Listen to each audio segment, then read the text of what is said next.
Scientific revolution, scientific methodology. One of the most important themes with all of these men is their reliance of new methodology in science. And speaking of what we know now as the scientific method, it's impossible not to discuss the impact of Francis Bacon and Rene Descartes.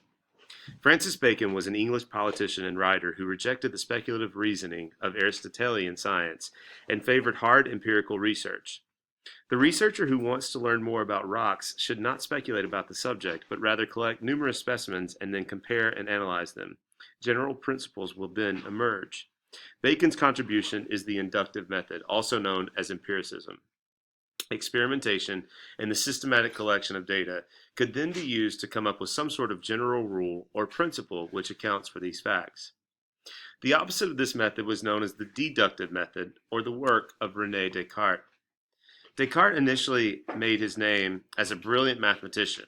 He saw that there was a perfect correspondence between geometry and algebra, and that geometrical spatial figures could be pressed as algebraic equations and vice versa. This is the development of analytical or Cartesian geometry.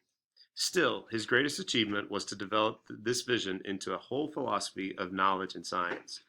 He began to doubt everything, both religiously and scientifically, until he was left with his own existence.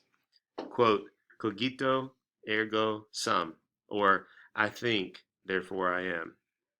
As in geometry, you needed to apply deductive reasoning from self-evident principles to ascertain scientific laws, thus using general rules and principles to make specific rules.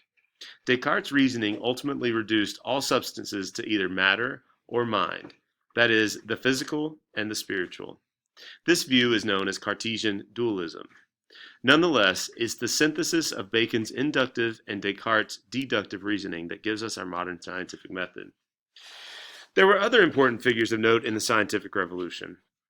In the area of mathematics, not only did you have the aforementioned Newton, Leibniz, and Descartes, but John Napier, a Scottish mathematician, who published a vast table of natural logarithms. Using his simplified method, Edmund Wingate and William Oughtred invented the slide rule in 1630. In anatomy and medicine, the Renaissance saw the first challenges to the rules of the Greek physician Galen. At first, Andreas Vesalius prepared the first modern textbook for medical schools that was based upon intricate human dissection. Secondly, William Harvey was the first to demonstrate the functionality of the heart and the circulatory system. In chemistry, Robert Boyle must be mentioned.